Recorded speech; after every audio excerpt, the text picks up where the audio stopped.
విగ్రహారాధనపై అనుకూలమైన వాదనలు, ప్రతికూలమైనటువంటి వాదనలు కూడా మనం చూస్తూ ఉంటాం. ప్రతి మతంలోని ఉండటం చూస్తూ ఉంటాం. ఈ అనుకూల వాదనలు ఎందుకు వచ్చాయి, ప్రతికూల వాదనలు ఎందుకు వచ్చాయి, ఈ రెండు కాకుండా మూడో వాదన ఏదైనా ఉందా, ఉంటే అది ఎట్లా ఉంది అనే అంశాన్ని పరిశీలించడం ఈరోజు తరగతి ఉద్దేశం. మనం హిందూ సమాజంలో ఉంటున్నాం.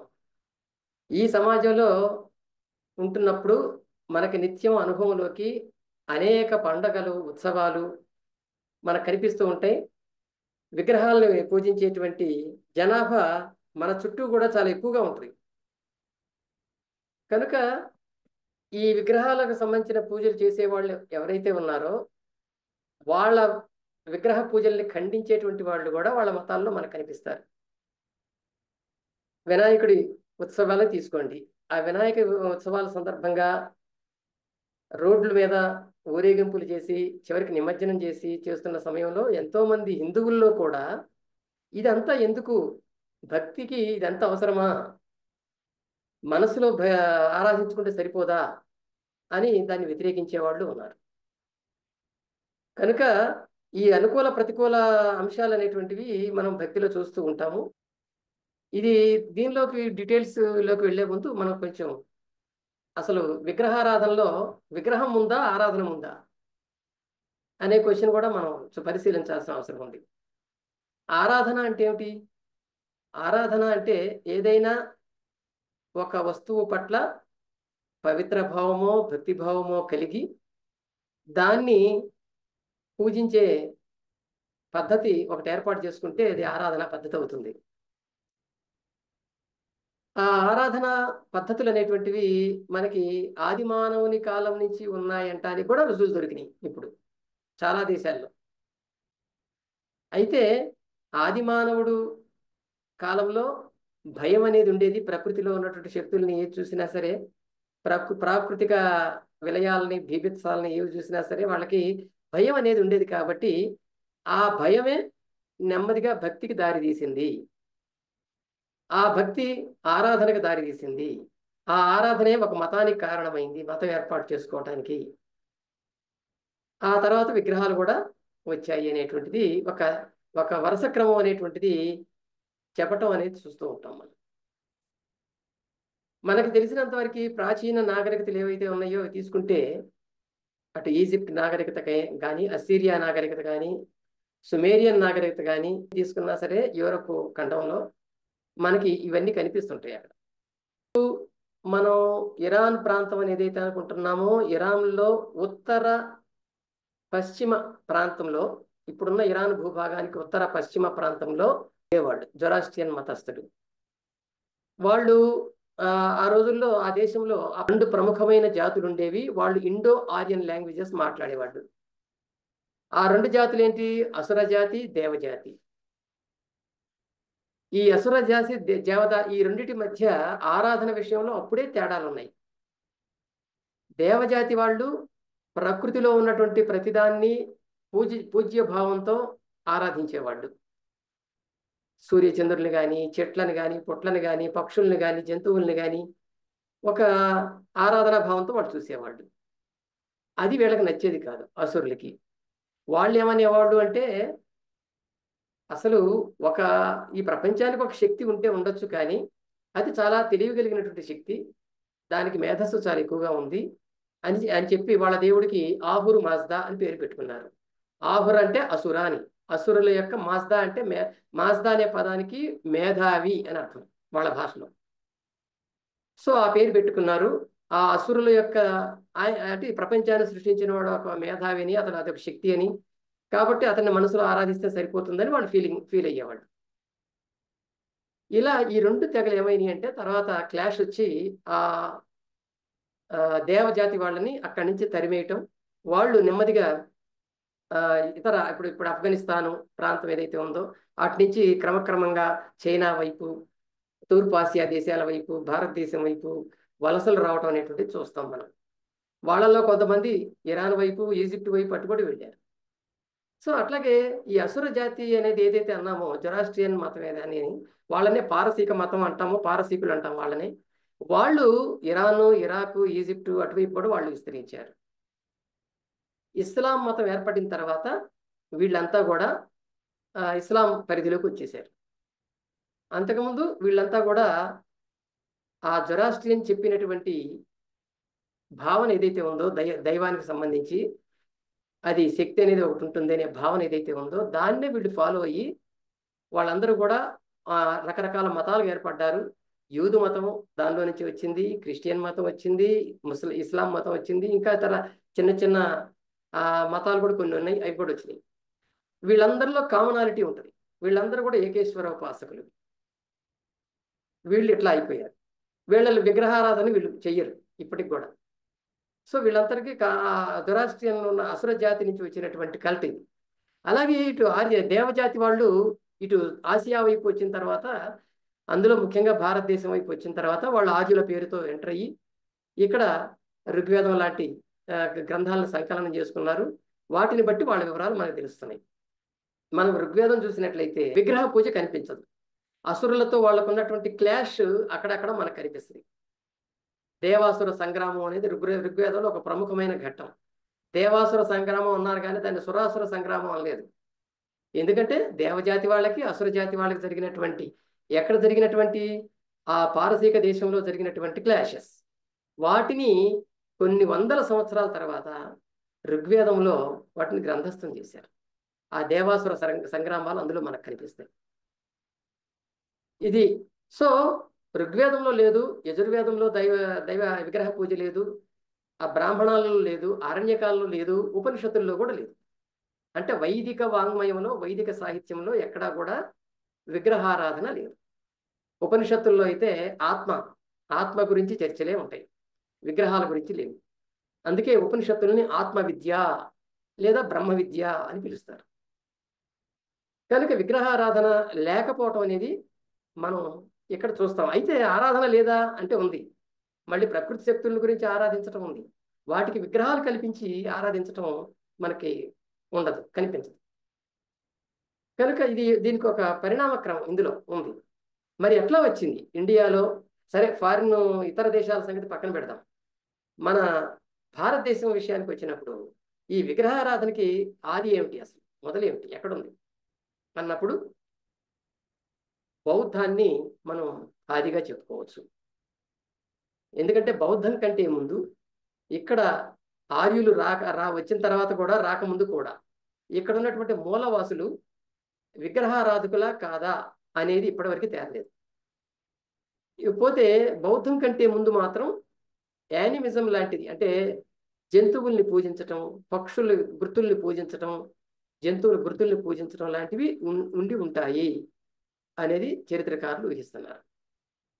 కనుక విగ్రహారాధన అనేది బౌద్ధం కంటే ముందు ఒక ప్రాథమిక స్థాయిలో ఉండొచ్చు.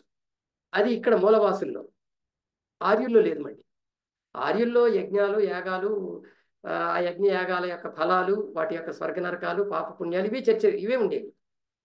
ఆరాధన లేదు. కాబట్టి ప్రకృతిలో ఉన్న ప్రతిదాన్ని వాళ్ళు మంత్రాల రూపంలో స్తుతించారు. అవన్నీ ఉన్నాయి. సో బుద్ధుడు విగ్రహారాధనను ఒప్పుకోలేదు. కానీ బుద్ధుడి కాలం తర్వాత, బుద్ధుడు చనిపోయిన తర్వాత దాదాపు 100-150 సంవత్సరాలకి ఆయన విగ్రహాలు పెట్టడం, ఆ బౌద్ధం అనేటువంటిది హీనాయానం, మహాయానం, వజ్రయానం మొదలైన శాఖలుగా చీలిపోవటం, చీలికలు వచ్చిన తర్వాత విగ్రహారాధన అనేది వాటిల్లో ప్రారంభమైంది. బౌద్ధుల కట్టడాలు, నిర్మాణాలు, ఆరామాలు, విహారాలు ఇవన్నీ వచ్చి అక్కడ బౌద్ధ విగ్రహాలు పెట్టడం అనేది జరిగింది. అదే సమయంలో మనకు ఆఫ్ఘనిస్తాన్ నుంచి కొంతమంది శిల్పులు వచ్చి బుద్ధుని యొక్క ఆకృతిని చాలా అందంగా తయారు చేయటం మొదలుపెట్టారు. దాన్నే గాంధార శిల్పం అంటున్నాం, గాంధార శిల్పకళ అంటున్నాం. అది వచ్చిన తర్వాత చాలా మంది ఆ విగ్రహాలు చూడటానికి, అక్కడ జరిగేటువంటి శాంతి వచనాలు లేదా ప్రబోధాలు విని ఆ బౌద్ధం వైపు మళ్ళటానికి అది కారణమైంది. అందుకే బౌద్ధం చాలా ఎక్కువగా వ్యాపిస్తూ వచ్చింది. ఇది హిందువుల్లో కొంత కలవరాన్ని పుట్టించింది. ఎక్కువ మంది జనం అటువైపు పోతున్నారు, విగ్రహాల వైపు అటువైపు పోతున్నారు అనేది కలవరాన్ని పుట్టించింది. అందుకే అంటే సాధారణ శకం 1-2 శతాబ్దాల కాలంలో వీళ్ళు కూడా విగ్రహారాధనకి మనం ఏదన్నా చెయ్యాలి, మనం కూడా మన దేవతలకు సంబంధించినటువంటి గుళ్ళు గోపురాలు కట్టాలి అనే ప్రయత్నాలకి మొదలుపెట్టారనేటువంటిది శిల్పశాస్త్రాలు చెబుతున్నటువంటి కథనం. సాధారణ శకానికి పూర్వం బౌద్ధంలో వచ్చినటువంటి ఆరాధనా పద్ధతులు హిందువుల్ని ప్రేరేపించాయి. తర్వాత జైనుల్లో కూడా అది వ్యాపించాయి. ఈ మనుధర్మ శాస్త్రం దగ్గరకు వచ్చేసరికి అది సాధారణ శక పూర్వం 2వ శతాబ్దం అనుకోవచ్చు. దానిలో కూడా విగ్రహాల ప్రసక్తి లేదు. అలాగే రామాయణ కథలో కూడా విగ్రహాల ప్రసక్తి లేదు. అంతకుముందు వచ్చిన కావ్యాలు వీటిల్లో కూడా మనకు కనిపించదు. కౌటిల్య అర్థశాస్త్రంలో కూడా లేదు. అందువలన ఆ తర్వాత ఇది వచ్చింది.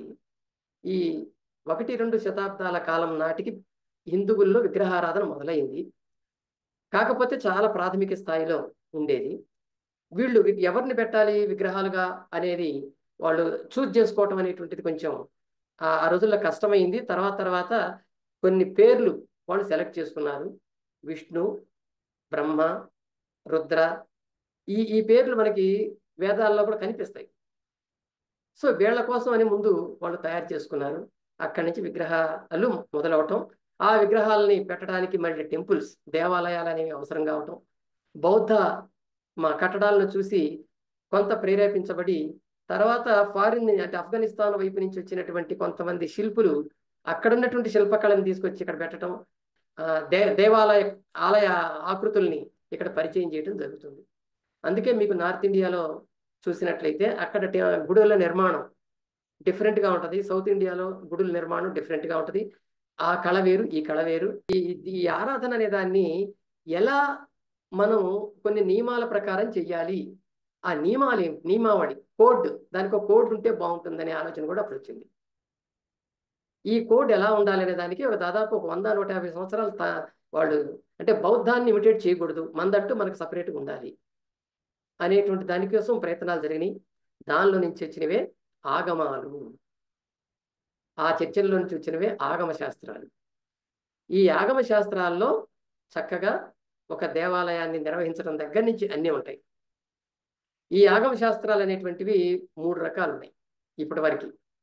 ఒకటి శైవాగమాలు ఉన్నాయి, వైష్ణవాగమాలు ఉన్నాయి, శాక్తేయ ఆగమాలు ఉన్నాయి. బౌద్ధాగమాలు, జైనాగమాలు కూడా ఉన్నాయి. అందులో శైవాగమాలు కాలక్రమంలో చాలా భాగాలుగా విడిపోయినాయి, చాలా కొత్త ఆగమాలుగా విడిపోయినాయి. ప్రస్తుతానికి ఒక 125 శైవాగమాలు ఉన్నాయని చెప్తున్నారు. వైష్ణవానికి అన్ని సంఖ్య లేదు, కానీ ప్రముఖమైనటువంటి 2 శాఖలు మాత్రం వైష్ణవంలో ఉన్నాయి. ఒకటి వైఖానస ఆగమం, రెండోది పాంచరాత్ర ఆగమం. ఈ 2 ఆగమాలు అంటే విష్ణు దేవాలయాలు ఎక్కడ కట్టినా, విష్ణు ఆరాధనలు ఎక్కడ చేసినా ఈ 2 ఆగమాల్లో దేనో ఒక దానికి సంబంధించినవి ఉంటాయి. ఈ వైఖానస అనేది ఏంటంటే విఖానస అనేటువంటి ఒక మహర్షి ఏర్పాటు చేసిన సంప్రదాయం అది. సో వాళ్ళు వైఖానసులు అవుతారు. వాళ్ళ సంప్రదాయం ప్రకారం కట్టేటువంటి గుళ్ళు, చెక్కేటువంటి శిల్పాలు, నిలిపేటువంటి ప్రతిమలు ఇవన్నీ వేరువేరుగా ఉంటాయి. అలాగే పాంచరాత్ర ఆగమాల ప్రకారం చేసేవి వేరుగా ఉంటాయి. కొంచెం చిన్న తేడాలు ఉంటాయి అన్నమాట. ఇక మూడోది శాక్తేయ ఆగమాలు అనుకున్నాం కదా, ఈ శక్తికి సంబంధించిన ఆగమాలు ఇవి. శక్తి అంటే ఒక స్త్రీమూర్తి. ఇప్పుడు ఆ స్త్రీ దేవతలందరినీ శక్తులుగానే భావించారు. మొదట్లో అది లేదు, కానీ క్రమక్రమంగా అది వచ్చింది. మొదట్లో శక్తి అంటే కాళికాదేవి లాంటి ఒక రుద్ర రూపాలు కలిగినటువంటి వాళ్ళని శక్తులు అన్నారు. కాబట్టి ఆ శాక్తేయ ఆగమాలు 327 దాకా ఉన్నాయి. ప్రతి ఆగమంలో కూడా 4 భాగాలు ఉంటాయి. ఒకటి జ్ఞాన భాగము, రెండోది యోగ భాగము, మూడోది క్రియా భాగము, నాలుగోది చర్యా భాగము. ఈ 4 ఉంటాయి. బ్రీఫ్గా చెప్పాలంటే జ్ఞాన భాగం అంటే ఏంటంటే ఏ దేవతకు సంబంధించినటువంటి టెంపుల్ కడుతున్నామో లేదా మూర్తిని నిలుపుతున్నామో ఆ దేవతలకు సంబంధించినటువంటి జ్ఞాన భాగం అది. అంటే వాళ్ళ యొక్క ఆ దేవతల యొక్క తత్వాన్ని గురించి చెప్తుంది అది. రెండవది యోగ భాగం. యోగం అంటే ఆధ్యాత్మిక సాధనకు సంబంధించిన విషయాలు చెప్తుంది అది. అంటే ఏ రకంగా పూజలు చేస్తే, ఏ రకంగా అక్కడ ఆచారాలు ఇవన్నీ మనం పాటిస్తే ఏ ఫలితాలు వస్తాయి అనేది అది చెప్తుంది. మూడోది క్రియాభాగం.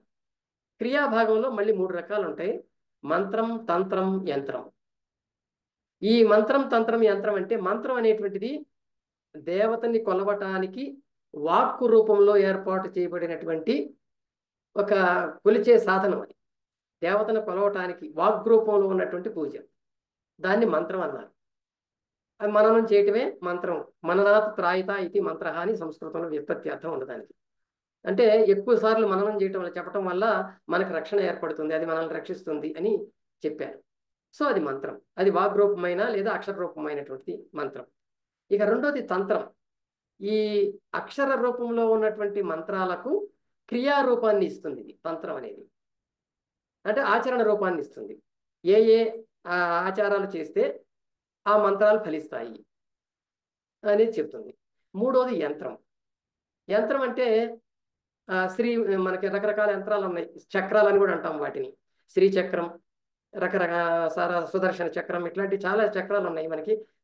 తాంత్రిక క్రియల్లో వాటిని వాడుతుంటారు. ఇవి ఇలాంటివి యంత్రాలు. కాబట్టి మంత్రం, తంత్రం, యంత్రం ఈ మూడింటిని కూడా ఆగమాల్లో క్రియా భాగం చర్చిస్తుంది. నాలుగోది చర్యా భాగం. చర్యా భాగం ఏంటి?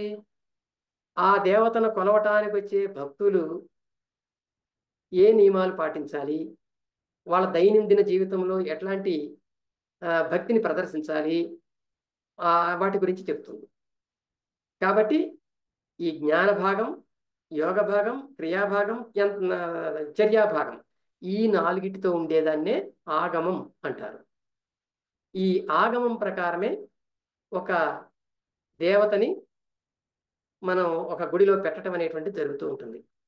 ఇక్కడ గుడిలో పెట్టేటప్పుడు ఇందులో ఇప్పుడు ఈ ఆగమాల్లోనే ఏమైందంటే మొదటి భాగం ఏదైతే ఉందో జ్ఞాన భాగం, దానిలోనే ఒక శివుడు ఉన్నాడు అనుకోండి, ఒక విష్ణువు ఉన్నాడు అనుకో, ఆ దేవతల యొక్క శిల్పాలను ఎలా చెక్కాలి, దానికి కావలసినటువంటి రూపురేఖలు ఎలా ఉండాలి అనేది కూడా అవి చెప్తాయి. దానిలో చెప్తూ ఉంటాయి అన్నమాట. వాటిని ప్రతిమలు అంటారు. ఇక్కడ మనం ఒక కన్ఫ్యూజ్ కాకూడదు. కనపడినటువంటి ప్రతి శిల్పము కూడా ప్రతిమ కాదు.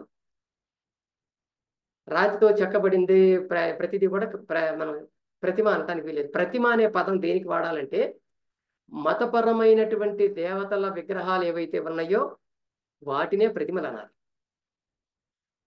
శిల్పాలన్నీ ప్రతిమలు కావు. ఇక మిగిలినవన్నీ కూడా శిల్పాలు అవుతాయి. కాబట్టి ఈ ప్రతిమలు అనేటువంటివి మతపరమైనటువంటి దేవతలకు సంబంధించిన శిల్పాలు, ప్రతిమలు. ఈ ప్రతిమలు రెండు రకాలు ఉంటాయి. ఒకటి అర్చామూర్తులు, రెండవది అలంకారమూర్తులు. అంటే మనం పూజించటానికి గర్భగుడిలో పెట్టేటువంటి ప్రతిమలు ఏవైతే ఉన్నాయో అవి అర్చామూర్తులు. ఇక రెండవ భాగం ఏదైతే ఉందో అలంకారమూర్తులు అనేది అవి మిగిలినవన్నమాట. అంటే ద్వారపాలకులు కానీ, ఆ టెంపుల్కి మీద చెక్కినటువంటి రకరకాల బొమ్మలు కానీ, వాళ్ళకు సంబంధించిన పరివార దేవతలు కానీ. పరివార దేవతలు అంటే ఇప్పుడు శివుడు ఉన్నాడు అనుకోండి, శివుడి పరివారం వినాయకుడు, కుమారస్వామి, పార్వతి, ఆయన దగ్గర ఉన్నటువంటి ప్రమథగణాలు, ఇవన్నీ కూడా రెండో దాని కిందకు వస్తాయి, అలంకార మూర్తుల కిందకు వస్తాయి. సో ఆ రెండిటికి శిల్పాల్లో కూడా తేడా ఉంటుంది. అర్చామూర్తుల్ని తయారు చేసేటప్పుడు మనకి పొడవు, వెడల్పు, మందం ఈ మూడింటిని చూడాలి. పొడవు ఎంత, ఆ మూర్తి యొక్క పొడవు ఎంత ఉండాలి, అంత పొడవుకి ఎంత వెడల్పు అయితే బాగుంటుంది. ఈ పొడవు వెడల్పులను బట్టి ఆ ప్రతిమ ఎంత మందం ఉంటే బాగుంటుంది. ఇవన్నీ కూడా ఆగమాల్లో సంబంధించిన వివరాలు ఉంటాయి. ఇకపోతే ఇది 3 డైమెన్షనల్ అన్నమాట. పొడవు, వెడల్పు, మందం 3D అన్నమాట ఇవన్నీ కూడా. కానీ మిగతా అలంకార మూర్తులు ఏవైతే ఉన్నాయో అవి 2 డైమెన్షనల్. పొడవు, వెడల్పుల గురించి చూస్తే చాలు. వాటికి మందం అంటే ఎంత మందం అనేది అవసరం లేదు. ఆగమ శాస్త్రాల ప్రకారం ఈ తేడా అనేటువంటిది మనం గమనించాలన్నమాట. అంటే విగ్రహాల ఆరాధన గురించి చర్చిస్తున్నాం కాబట్టి అసలు విగ్రహాలని ఆరాధించటానికి అవి పవిత్రం అవటం, లేదా వాటిల్లో ఒక శక్తి ఉందంటాం, వాటిల్లో నుంచి ఇవన్నీ ఏమిటి? విగ్రహాలని పూజించడానికి కారణం ఇదే. ఫలానా విగ్రహం శక్తివంతమైన విగ్రహం, ఆ దేవుడి దగ్గరికి పోతే చాలా శక్తులు ఉంటాయి. ఆ తర్వాత అక్కడి నుంచి రేడియేషన్, ఆ దేవుడి నుంచి రేడియేషన్ కూడా వస్తుంది మనకి, అది మనలో ప్రవేశిస్తుంది. ఇవన్నీ చాలా వర్ణిస్తూ చెప్తుంటారు కదా. ఇంత నమ్మకం, ఆ దేవుడి మీద ఇంత విశ్వాసం కలగటానికి అసలు ఏమిటి కారణం? దానికి ఉన్న బేస్ ఏమిటి? మనం అవన్నీ అబద్ధాలని చెప్పొచ్చు ఈజీగా, కానీ చెప్పడానికి జనం అంత తొందరగా నమ్మరు. నమ్మకపోవడానికి కారణం ఏంటంటే ఆ విగ్రహ స్థాపన లేదా విగ్రహ ప్రతిష్ట ఈ విషయంలో జరిగేటువంటి ఒక పెద్ద తంతు. దానివల్ల ఆ దేవుడికి ఆ శక్తి వస్తుంది, ఆ మహిమ వస్తుంది. దాని ద్వారా మనకి కూడా ఆ శక్తి వస్తుంది అని చెప్పడానికి ఒక బలమైన కారణాన్ని జనం నమ్ముతున్నారు. దాని గురించి కూడా తెలుసుకోకపోతే మనకి ఈ ఇది అర్థం కాదు. విగ్రహారాధన ఎందుకు ఉంది అనేటువంటిది మనకు అర్థం కాదు. సరే, ఇందాక మనం చెప్పుకున్నాం. మంత్రం అంటేనేమో అక్షర రూపాల్లో వెల్లడయ్యేది. తంత్రం అంటేనేమో ఆచరణ రూపంలోకి వచ్చేది. యంత్రం అంటేనేమో ప్రతిష్టాపనకు సంబంధించినటువంటిది, రకరకాల చక్రాలు లాంటివి స్థాపించేటువంటిది అని అనుకున్నాం. సో అవి ఇక్కడ అవసరం అవుతాయి, మనకి ఈ టాపిక్లో అవసరం అవుతాయి. దేవతల్ని, దేవుళ్ళని ప్రతిష్ఠించడం అనేటువంటిది మనం గ్రామాల్లో ఎక్కడ పడితే అక్కడ చూస్తూ ఉంటాం. ఒక కొత్త గుడి వస్తుంది అంటే ఆ కొత్త గుడిలో ఒక దేవతని ప్రతిష్ఠించాలనుకున్నప్పుడు ఏ దేవతని ప్రతిష్ఠించాలి అనే చర్చ దగ్గర నుంచి స్టార్ట్ అవుతారు. నరసింహస్వామిని ప్రతిష్ఠించాలంటాడు ఒక ఆయన శివుణ్ణి అంటాడు, ఇంకొక ఆయన అయ్యప్ప అంటాడు, ఇంకొక దేవుణ్ణి ఎవరైనా అనొచ్చు.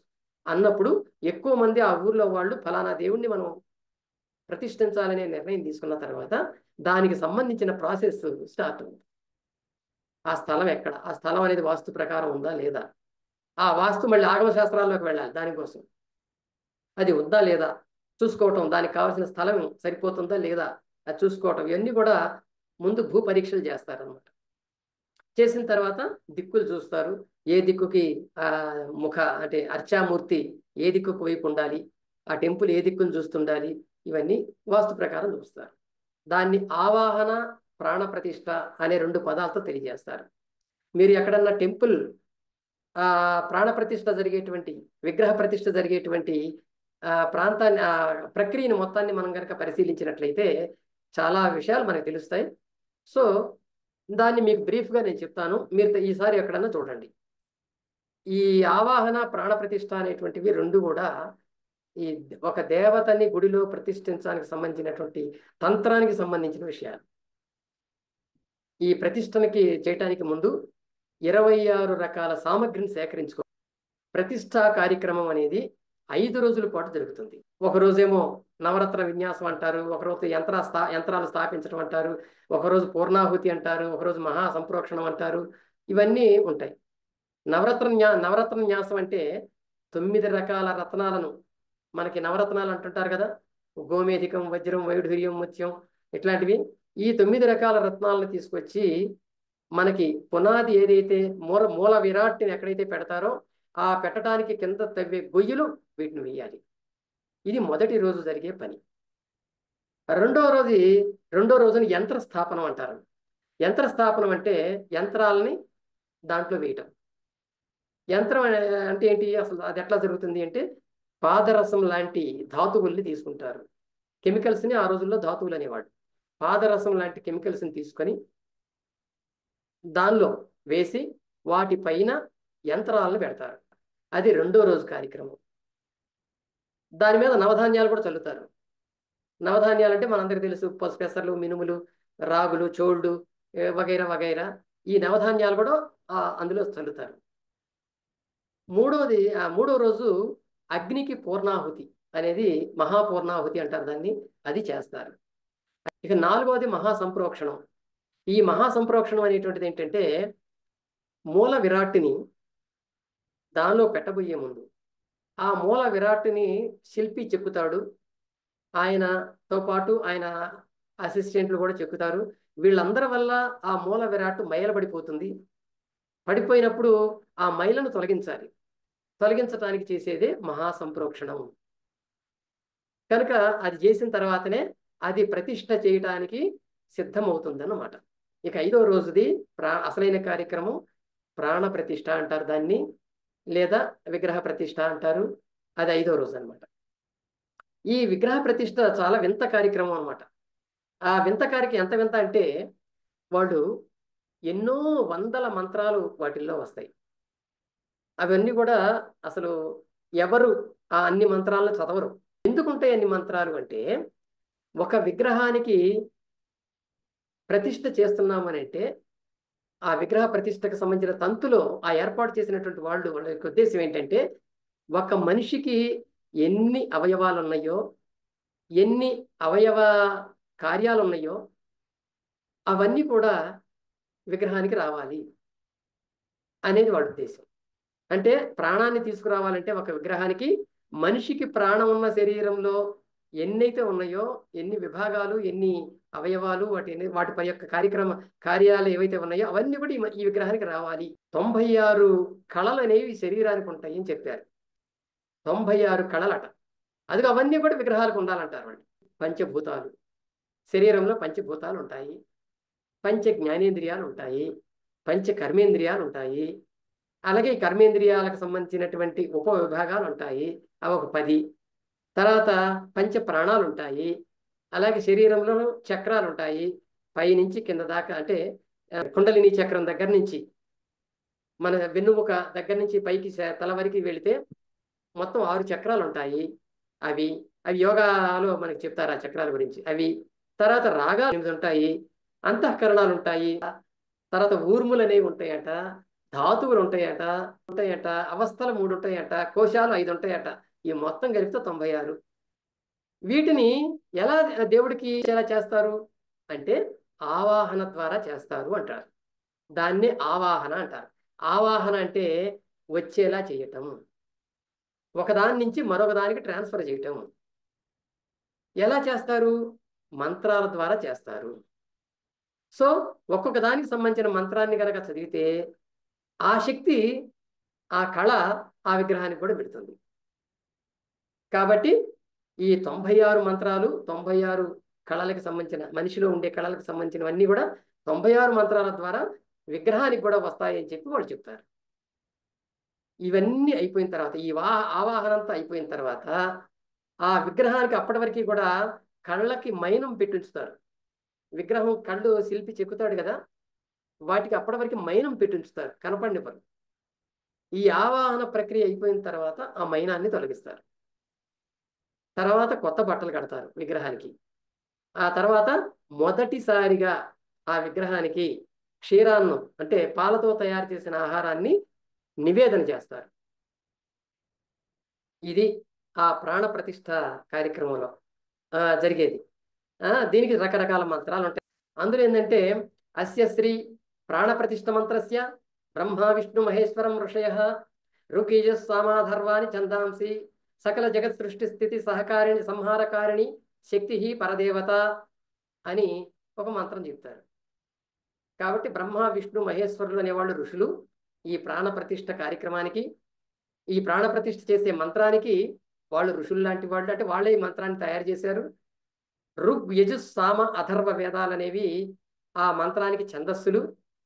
అలాగే సకల జగత్తు సృష్టి స్థితి సంహార కారిణి అయినటువంటి శక్తి పరదేవత, అంటే ప్రతిష్ఠ, ప్రాణ ప్రతిష్ఠ దేవత అని చెప్పి వాళ్ళకు మంత్రం చదువుతారు. ఇక అక్కడి నుంచి బీజాక్షరాలు కొన్ని ఉంటాయి వాళ్ళకి. ఓం హ్రీం క్రీం అనేటువంటి బీజాక్షరాలు ఉంటాయి. ఆ బీజాక్షరాలనే మంత్రాలకు జోడించి వాటిని చదువుతూ విగ్రహంలోని ప్రతి అవయవంలోనూ ప్రాణాన్ని ప్రతిష్ఠిస్తున్నామని చెప్పి వాళ్ళు చెప్తూ ఉంటారు.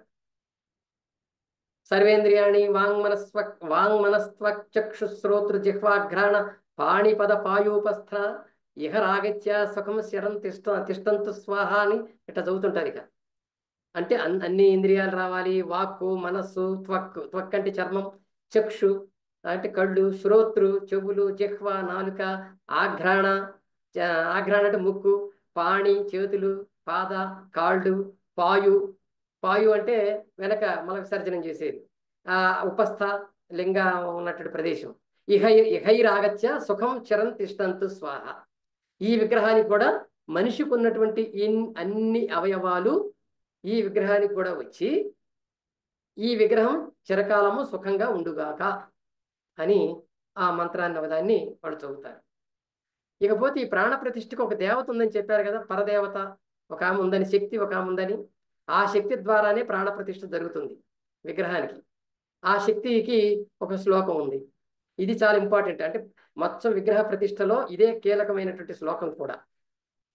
రక్తాంబోధి స్తపానోల్లస స్తపానోల్లసదరుణ సరోజాధిరుడై కరాబ్జై పాశం కోదండమిక్షోద్భవ మణిగణము అప్యంకుశం పంచబాణాన్ బిభ్రాణాసుర్కపాలం త్రినయన విలసత్పీన వక్షోరుహాఢ్య దేవి బాలార్కవర్ణా భవతు సుఖకరి ప్రాణశక్తి పరానః అని ఆ శ్లోకం ఉంటుంది.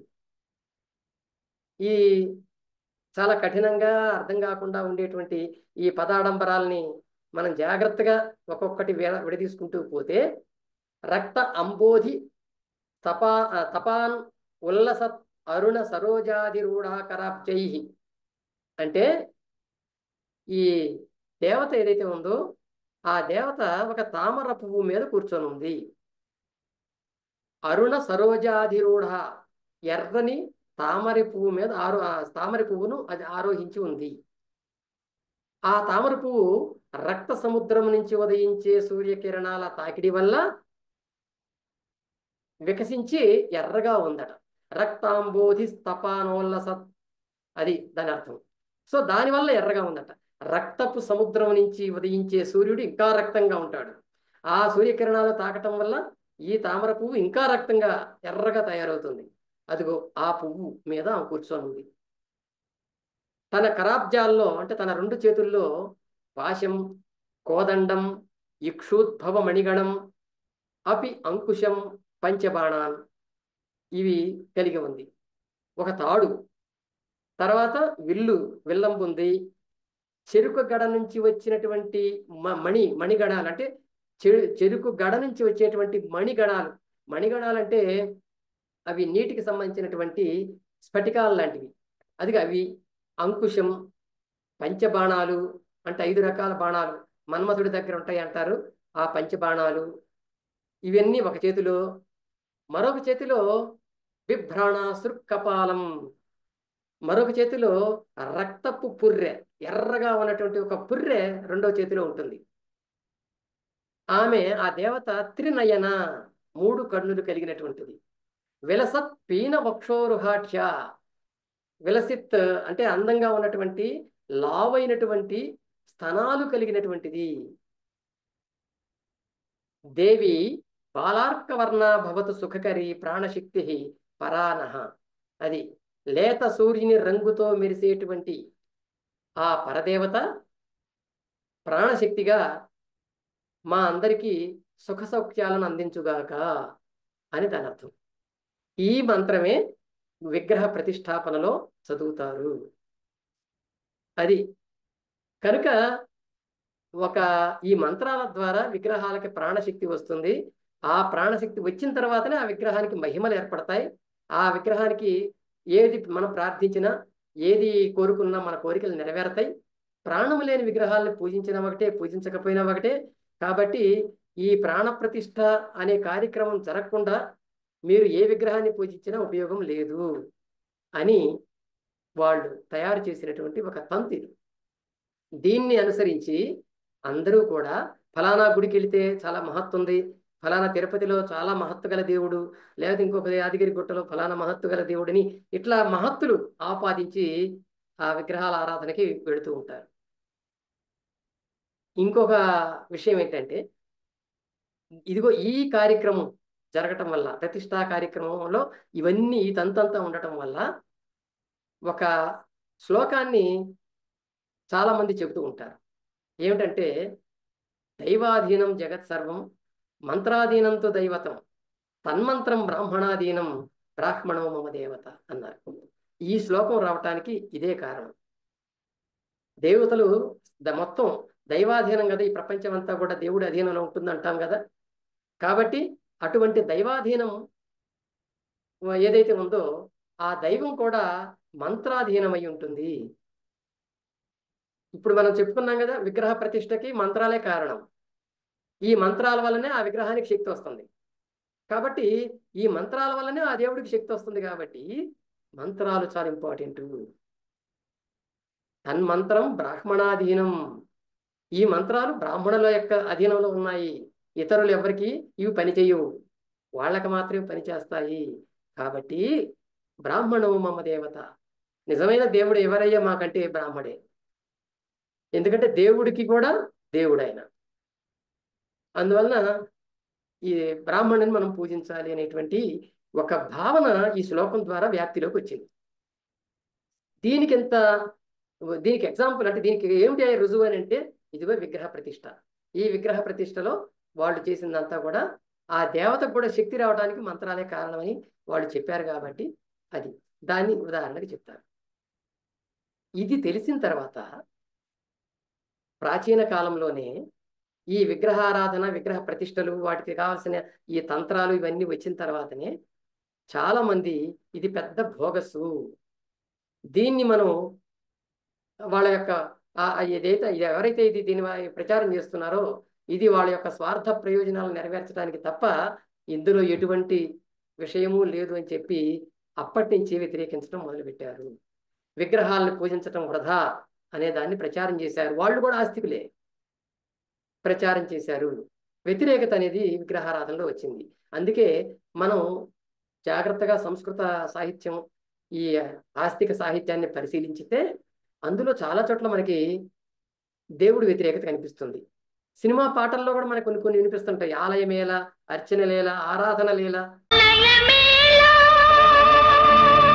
అర్చన లీల, ఆరాధన లీల, పతి దేవుని పద సన్నిధి మించినది వేరే కలదా? అదే సతి పెన్నిధి కాదా? అదే పరమార్థము కాదా? పతి దేవుని ఇవన్నీ కూడా ఈ ఆలయాల మీద వ్యతిరేకతతో, దేవుళ్ళ మీద వ్యతిరేకతతో వచ్చిన పాటలే. అంటే విగ్రహారాధన మీద వ్యతిరేకతతో వచ్చిన పాటలే ఇవి. ప్రాచీన కాలం నుంచి కూడా అంటే ఈ విగ్రహారాధన మొదలైన ఈ రకమైన తంతుతో మొదలైనప్పటి నుంచి కూడా ఇవన్నీ వచ్చాయి. కనుక విగ్రహ పూజకి హిందువుల్లోనే అనుకూలురు, వ్యతిరేకులు, ఈ రెండు వర్గాల వాళ్ళు మన సాధారణ శకం 3-4 శతాబ్దాల నుంచి మనకు కనిపిస్తారు. ఇది ఇప్పటివరకు మనం చెప్పుకున్న దానికి సారాంశం. ఈ అనుకూలమైన వాళ్ళు కనిపిస్తారు, వ్యతిరేకులైన వాళ్ళు కనిపిస్తారు. వాళ్ళందరూ మళ్ళీ ఒకే వర్గం, వాళ్ళంతా కూడా భక్తులే, వాళ్ళంతా కూడా విశ్వాసులే. ఇది కనిపిస్తారు అన్నమాట. ఎందుకు ఇట్లా రెండు ఎందుకు విడిపోవాల్సి వచ్చింది అని అంటే, ఒకటి భక్తి మీద ఆధిపత్యం సంపాదించుకోవటానికి విగ్రహాల పూజ అనేటువంటిది వాళ్ళకు ఉపయోగపడింది. భక్తి మీద ఆధిపత్యం అంటే భక్తి అనేది డెవలప్ కావాలంటే దానికి ఒక విగ్రహం ఉండాలి, దానికి ఒక తంతు ఉండాలి, అప్పుడే జనంలో ఆ భక్తి వ్యాపిస్తుంది అని. కొంతమంది ఏమన్నారు దానికి, ఇది తప్పు, దేవుడు ఆ విగ్రహాల్లో ఉండడు, దేవుడు అనేవాడు అంతటా ఉంటాడు, సర్వవ్యాపి, అందరి మనసుల్లోనూ ఉంటాడు, ఇంకా దానికి విగ్రహాలు ఎందుకు అని వాళ్ళు. ఈ రకమైన రెండు వెర్షన్స్ కూడా మనకు కనిపిస్తాయి. పాత సాహిత్యం తీసుకుంటే ఉదాహరణకి భాగవతం లాంటి గ్రంథాలు తీసుకున్నా కూడా మనకు కనిపిస్తాయి. ఎవ్వని చేజనించు జగమెవ్వని లోపల నుండి లీనమై ఎవ్వని ఎందుడిందు పరమేశ్వరుడు ఎవ్వడు, మూల కారణం వెవ్వడు, అనాది మధ్య లయుడెవ్వడు, సర్వమే తానే అయిన వాడెవ్వడు, వానిని ఆత్మభవుని ఈశ్వరుని శరణంపు వేడదాం. గజేంద్ర మోక్షం ఘట్టంలో ఉంటుంది ఈ పద్యం. కనుక ఇది చాలా మంది పాపులర్ అయిన పద్యమే. దాంట్లో ఏం చెప్తాడంటే, అంతటా వ్యాపించి ఉన్నటువంటి ఈ ప్రపంచం ఎవరితో పుడుతుందో, ఎవరితో పెరుగుతుందో, ఎవరితో అంతమవుతుందో, ఎవరో మూల కారణమో ఈ ప్రపంచానికి, అటువంటి అంతటా వ్యాపించినటువంటి సర్వమే తానే అయిన వాడు, అంతా తానే అయినటువంటి వాడు ఎవరైతే ఉన్నారో అతడు ఆత్మభవుడు. అతను ఆత్మభవుడు అంటే మనసులో ఉండేవాడు, విగ్రహాల్లో కాదు, మనసులో ఉండేవాడు. అటువంటి ఆత్మభవుని శరణంబు వేడెదన్ అని ఆ గజేంద్ర మోక్షంలో ఆ గజం ఏనుగు ప్రార్థిస్తుంది. ఇది ఇక్కడ నిరాకారుడు, నిర్గుణుడు, దేవుడు అనేవాడు నిర్గుణుడు అని చెప్పడానికి ఈ ఈ ఘట్టంలో ఈ పద్యం ఆ రాడు భాగవతంలో రాశారు. భాగవతం మనకి 4-5 శతాబ్దాల్లో వచ్చింది. సంస్కృత భాగవతం ఎప్పుడు సాధారణ శకం 4-5 శతాబ్దాల్లో. అప్పుడే భక్తి ఉద్యమం కూడా అంతకు ముందే స్టార్ట్ అయింది మన భారతదేశంలో. సో అప్పుడు వచ్చిన కొత్తలో వచ్చిన భాగవతం కాబట్టి అక్కడ మనకి 2 రకాల భావనలు కనిపిస్తాయి. తర్వాత ఇంకొక ఘట్టం కూడా చూసుకోవచ్చు మనం. ప్రహ్లాదుడి ఘట్టం ఉంటుంది. హిరణ్యకశిపుడు, ప్రహ్లాదుడు. హిరణ్యకశిపుడు ఏమో శివభక్తుడు, కొడుకేమో విష్ణు భక్తుడు. ఈ మాటి మాటికి ఇదిగో దేవుడు మా విష్ణువు అక్కడున్నాడు ఇక్కడున్నాడు ఇందువెనడందులేడని సందేహము వలదు చక్రి సర్వోపగతుండు ఎందెందు వెతికి చూసిన అందందే కలడు దానవాగ్రణి వింటే అంటాడు. కాబట్టి నువ్వు ఎక్కడ వెతికితే అక్కడ కనపడతాడు అంటాడు. ఆ కొడుకుని అడుగుతాడు, డింభక సర్వస్థలముల నంభోరుహనేత్రుడుండు ననుచును మిగుల సంరంభంబున పలికెదవు ఈ స్తంభమును చూపగలవే చక్రిన్ గిక్రిన్ అంటాడు. ఒరే అన్ని చోట్ల ఉండాడంటున్నావు కదా నీ విష్ణువు, మరి ఎంతో గట్టిగా మాట్లాడుతున్నావు, ఇదిగో ఈ స్తంభంలో చూపగలవా నీ విష్ణువుని అని అడుగుతాడు. అని చెప్పి ఆ స్తంభాన్ని పగలగొడితే ఆ పగలగొట్టినప్పుడు అందులో నుంచి నరసింహుడు వచ్చాడని హిరణ్యకశిపుణ్ణి చంపాడని తర్వాత కథ. అంటే ఏమిటి, అంతటా వ్యాపించి ఉన్నటువంటి వాడు అవసరమైనప్పుడు విగ్రహ రూపంలో ఒక ఆకృతి రూపంలో వస్తాడు. ఇక్కడ నిర్గుణ భక్తి, సగుణ భక్తి అంటే నిరాకారుడైనటువంటి దేవుడు ఇక్కడ సాకారుడుగా కూడా కనిపిస్తాడు అనేటువంటిది ఈ ఘట్టంలో మనకి తెలియజేస్తుంది. కాబట్టి భాగవతంలో ఈ రెండు ఘట్టాలు మనకి ఏంటి, రెండు వాదనలు కనపడతాయి. భగవంతుడు నిరాకారుడు అనేది కనిపిస్తుంది, విగ్రహమూర్తి అనేది కూడా కనిపిస్తుంది. అక్కడి నుంచే మనకి ఈ రెండు రకాల వాదనలు కూడా స్టార్ట్ అయినాయి. ఇదే పద్ధతిని ఈ త్రిమతాచార్యుల దగ్గరికి వచ్చినప్పుడు కూడా చూస్తాం. త్రిమతాచార్యులు అంటే మీ అందరికీ తెలుసు అనుకుంటాను, శంకరుడు, రామానుజుడు, మాధ్వుడు, ఈ ముగ్గురు. శంకరుడు అద్వైతం చెప్పాడు, రామానుజుడు విశిష్టాద్వైతం చెప్పాడు, మాధ్వుడు ద్వైతాద్వైతం చెప్పాడు. ఈ శంకరాచార్యుడు మొట్టమొదట అంతా అద్వైతం అన్నాడు. మొత్తం ప్రపంచమంతటా వ్యాపించి ఉండేది ఆత్మ, దాని పేరు బ్రహ్మ. కాబట్టి అహం బ్రహ్మాస్మి, ప్రతి ఒక్కడు బ్రహ్మగా అనుకోవచ్చు. సర్వం కల్విదం బ్రహ్మ, అంతటా వ్యాపించి ఉంది బ్రహ్మే అన్నాడు. దానికి ఒక ఆకృతి లేదు అన్నాడు. ప్రతి దానిలోనూ బ్రహ్మ ఉంటుంది, ఇంకా ఆకృతి ఏమిటి బ్రహ్మకి అన్నాడు. ఇదే శంకరాచార్యుడు చివరి దశకు వచ్చేసరికి విగ్రహాలను తీసుకొచ్చి పూజించడం మొదలుపెట్టాడు. పంచాయతన పూజ అనే ఒక పూజను స్టార్ట్ చేశాడు ఆయన. 5 విగ్రహాలు పెట్టి ప్రతి ఇంట్లో కూడా పూజ చేయండి మీకు శుభం జరుగుతుందని చెప్పాడు. అది కాబట్టి ఈ పంచాయతన పూజ విగ్రహారాధనని పెంచింది. మళ్ళీ అంటే విగ్రహారాధనకి మొదట వ్యతిరేకత ఉన్నా క్రమక్రమంగా దాని వైపు వెళ్ళాడు శంకరుడు. ఇక రామానుజుడు, ఆయన శంకరుడు తర్వాత ఒక 100-150 సంవత్సరాలకు వచ్చాడు రామానుజుడు. ఆయన పూర్తిగా విగ్రహారాధనని పెంచాడు. ఆయన వైష్ణవుడు కాబట్టి శ్రీ వైష్ణవాన్ని స్థాపించాడు. కాబట్టి విగ్రహారాధన, గుళ్ళు కట్టడం ఇవన్నీ కూడా పెంచేశాడు ఆయన. ఇక తర్వాత వచ్చినటువంటి మధ్వాచార్యుడు ఈ రెండింటిని సమన్వయం చేయడానికి చూశాడు. కనుక ఈ చరిత్రలో విగ్రహారాధనకి అనుకూలంగా ప్రతికూలంగా కూడా ఈ పరిణామాలు అనేటువంటి మనకు కనిపిస్తూ ఉంటాయి. ఈ భక్తి ఉద్యమ కాలంలోనే ఆ భక్తి ఉద్యమం ముదిరి చివరికి ఒకరినొకరు చంపుకునేటువంటి పరిస్థితి మనకి వీరశైవం దగ్గర నుంచి మొదలవుతుంది. మనకి రామానుజాచార్యుడి తర్వాత ఇది ఉగ్ర రూపం తీసుకుంటుంది అనమాట. ఈ భక్తి ప్రచారం అనేది తమిళనాడులో ఆళ్వార్లు, నాయనార్లు దీనికి ఆద్యులు. ఆళ్వార్లు అంటే విష్ణు భక్తులు, నాయనార్లు అంటే శివభక్తులు. వీళ్ళల్లో వీళ్ళు వాళ్ళ సంఖ్యని పెంచుకోవటానికి, వాళ్ళ భక్తిని గొప్పదని చాటుకోవటానికి రకరకాల ప్రయత్నాలు చేశారు. చివరికి హింసకు కూడా పాల్పడ్డారు. అవన్నీ కూడా రికార్డ్ అయి ఉన్నాయి. ఇంకా ఈ మధ్వాచార్యుడి తర్వాత వచ్చిన వల్లభాచార్యుడు వీళ్ళందరూ కూడా సగుణ భక్తిని అంటే ఆ విగ్రహారాధన సంబంధించిన భక్తిని ప్రచారం చేశారు. మీరాబాయి లాంటి వాళ్ళు. కానీ రామానందుని శిష్యుడైనటువంటి కబీర్ లాంటి వాళ్ళు మళ్ళీ విగ్రహారాధనని వ్యతిరేకించారు. దానికి కారణం ఏంటంటే ఆ రోజుల్లో అప్పటికే ఇస్లాం మతం అనేటువంటిది ఇండియాకి వచ్చి వ్యాప్తి చెందుతూ ఉండటం. మరి మొఘల్ చక్రవర్తుల కాలంలో కబీర్ ఉన్నాడు, ఆయన సూఫీ మత ప్రభావానికి లోనవటం, ఆయన విగ్రహారాధనని వ్యతిరేకించటం, ఇవన్నీ మనం చూస్తాం. అలాగే మన తెలుగునాట కూడా ముస్లింల పరిపాలన చివరి దశలో ఉన్నటువంటి వ్యక్తి పోతులూరి వీరబ్రహ్మం. ఆయన కూడా అంతే, నిర్గుణ భక్తిని ప్రచారం చేస్తాడు. దేవుడికి ఆకారం లేదు అని చెప్తాడు ఆయన. ఫేమస్, మీకు కొన్ని చోట్ల వినే ఉంటారు ఆయన చెప్పినటువంటి తత్వాల్లో ఒకటి, చిల్లర రాళ్లకు మొక్కుతూ ఉంటే చిత్తము చెడున ఒరే ఒరే, చిత్తమునందున చిన్మయ జ్యోతిని చూచుచునుండుట సరే సరే అని ఒక తత్వం బాగా ప్రచారంలో ఉండేది అప్పట్లో. ఇప్పటికి కూడా చాలా మంది పాడుతుంటారు ఇవి. అది మనసులో ఉన్న ఆ జ్యోతిని చూస్తే చాలు, ఇంకా దేవుణ్ణి అక్కర్లే, చిల్లర రాళ్ళకి మొక్కాల్సిన పని లేదని చెప్పి విగ్రహారాధనని వ్యతిరేకిస్తాడు. దాదాపు అదే కాలంలో ఉన్నటువంటి వేమన కూడా రాళ్ళు దేవులైన రాసులు మింగవా అంటాడు. కాబట్టి రాళ్ళని దేవుళ్ళుగా చెప్పేసి మీరు ఎందుకు ఇట్లా మోసం చేస్తున్నారు? మరి మనిషికి ఉన్న లక్షణాలన్నీ దానికి ఉన్నాయి అంటున్నారు కదా, మరి మనిషి తిన్నట్టుగా రాళ్ళు తింటాయా అని ఒక వివరణని ఆయన దాంట్లో చెప్తాడనమాట. బ్రిటిష్ వాళ్ళు వచ్చిన తర్వాత సంఘ సంస్కరణని వాళ్ళు ప్రేరేపించారు. బ్రిటిష్ వాళ్ళు ఆ సంఘ సంస్కరణని వ్యతిరేకించిన వాళ్ళు విగ్రహారాధనని ప్రోత్సహించారు. ఈ సంఘ సంస్కరణని అందుకొని సంఘ సంస్కరణకి పాల్పడినటువంటి కొంతమంది విగ్రహారాధనని వ్యతిరేకించారు. ఉదాహరణకి రాజా రామ్మోహన్ రాయ్ బ్రహ్మ సమాజాన్ని స్థాపించాడు. ఆయన విగ్రహారాధన వ్యతిరేకి. బ్రహ్మ సమాజంలో ఉన్నటువంటి ముఖ్యమైన 5 సూత్రాల్లో అది విగ్రహారాధన వ్యతిరేకత అనేది ఒక ప్రముఖమైన సూత్రం.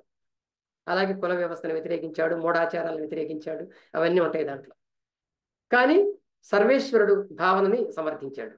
దాని తర్వాత వచ్చినటువంటి దయానంద సరస్వతి ఆర్య సమాజ స్థాపించి ఆయన కూడా వైదిక సంస్కృతిని తీసుకురావాలని ప్రచారం చేశాడు తప్ప విగ్రహారాధన ఖండించాడు. ఆయన విగ్రహారాధన వల్ల సమాజం చెడిపోతుందని కూడా చెప్పాడు. ఇంకా ఎద్దేవా కూడా చేశాడు. మీకు ఒకటి చెప్తాను, ఆ సత్యార్థ ప్రకాశిక కనుక బుక్ కనుక దొరికితే మీరు చదివితే అందులో మూర్తి పూజ వంచన అని ఒకటి ఉంటుంది. మూర్తి అంటే విగ్రహం. ఈ విగ్రహ పూజ అనేది ఒక వంచన అని చెప్తాడు. మంత్రములను చదివి ఆవాహన చేసినప్పుడు దేవత వచ్చునేని మూర్తికి చేతన మేలరాదు అంటే విగ్రహానికి కదలికి ఎందుకు రాదు? విసర్జనం చేసినందువల్ల ఎందుకు వెళ్ళిపోదు? దేవత మూర్తిలోనికి ఎట నుండి వచ్చును, ఎక్కడికి పోవును? నాయనా విను, పూర్ణుడైన పరమేశ్వరుడు రాడు, లేడు. మంత్రబలముతో పరమేశ్వరుని పిలవగలుగునెడల ఆ మంత్రముల కలముతోనే చనిపోయిన పుత్రుని శరీరమునందు జీవుని ఎలా పిలవవు? శత్రువుల నేరములనందుండు జీవులను, శత్రువుల శరీరములందుండు జీవులను మంత్రములు చదివి విసర్జనము చేయరాదా? అమాయక సోదరులారా వినుడు. ఈ పోపులు అంటే పురోహితులు, పూజారులు. ఈ పురోహితులు, పూజారులు మిమ్మలను వంచి తమ ప్రయోజనములను సిద్ధము చేసుకొనుచున్నారు. వేదములందు మూర్తి పూజకు గాని, దేవతను ఆహ్వానించుటకు కానీ, విసర్జించుటకు కానీ ఎక్కడా ఒక్క అక్షరము కూడా లేదు. సత్యార్థ ప్రకాశకంలో 271వ పేజీలో ఉంది. ఈ మూర్తి పూజ అంటే విగ్రహ పూజ అనేది ఒక వంచన అని చెప్పి చాలా క్లియర్గా ఆయన చెప్పాడు. ఆ తర్వాత మహారాష్ట్రలో గోవింద రనడే అనేటువంటి ఒక ఆయన ఉండేవాడు. ఆయన ప్రార్థనా సమాజం అనేది పెట్టాడు. ఈ ప్రార్థనా సమాజం కూడా విగ్రహారాధనని వ్యతిరేకించింది కంప్లీట్గా. మళ్ళీ సంఘ సంస్కరణని ప్రోత్సహించింది. కులాలను ఉండకూడదంది. తర్వాత ఈశ్వరుడు అనేవాడు ఒకడు ఉన్నాడని చెప్పింది. ఇది చేసింది. ఆ ఈశ్వరుని ప్రార్థించమని చెప్పింది. ఇదంతా ఉంది. ఇవన్నీ కూడా వ్యాప్తి చెందుతున్న కాలంలోనే జ్యోతిబా ఫూలే కూడా మహారాష్ట్రలో సత్యశోధక సమాజాన్ని ఏర్పాటు చేశాడు 1873 సంవత్సరంలో. ఆయన కూడా సత్యశోధక సమాజానికి రాసినటువంటి నియమాల్లో, లక్ష్యాల్లో విగ్రహారాధన వ్యతిరేకత చూపించాడు. విగ్రహారాధన చేయరాదు అనేది ఒక ఆయన పెట్టుకున్నటువంటి ఎయిమ్స్ అండ్ ఆబ్జెక్టివ్స్లో ఒకటి. కానీ సర్వేశ్వరుని పూజించాలి అనేటువంటిది మళ్ళీ చెప్తాడు ఆయన. అలాగే మన మతాచారాల్లో బ్రాహ్మణాధిపత్యం ఉండరాదు, కులాల ఆధారంగా గౌరవం ఇవ్వటం తీసుకోవటం జరగరాదు, అన్ని కులాలు సమానమే. ఇవన్నీ కూడా ఆ సత్యశోధక సమాజంలో వస్తాయి. మరి ఈ సమాజాలన్నీ కూడా ఆ రోజుల్లో చాలా ప్రభావాన్ని కలగజేసింది సమాజం మీద. ఇదిగో సరిగ్గా ఈ ప్రభావాన్ని తగ్గించటం కోసమే బాలగంగాధర తిలక్ ఆ రోజు బయటకు వచ్చాడు.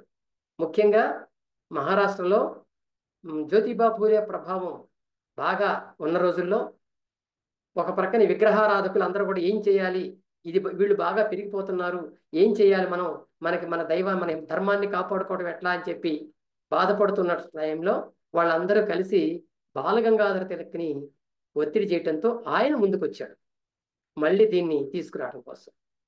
ఆయన ఏం చేశాడంటే, దీన్ని గట్టిగా ఎదిరిస్తే కానీ మనకు ఈ విగ్రహ పూజ అనేది మళ్ళీ అమల్లోకి రాదనుకొని బహిరంగ పూజలు పెట్టడం మొదలుపెట్టాడు. మొట్టమొదటిగా ఇండియాలో భక్తిని బజార్లోకి తీసుకొచ్చినటువంటి వ్యక్తి ఆయనే.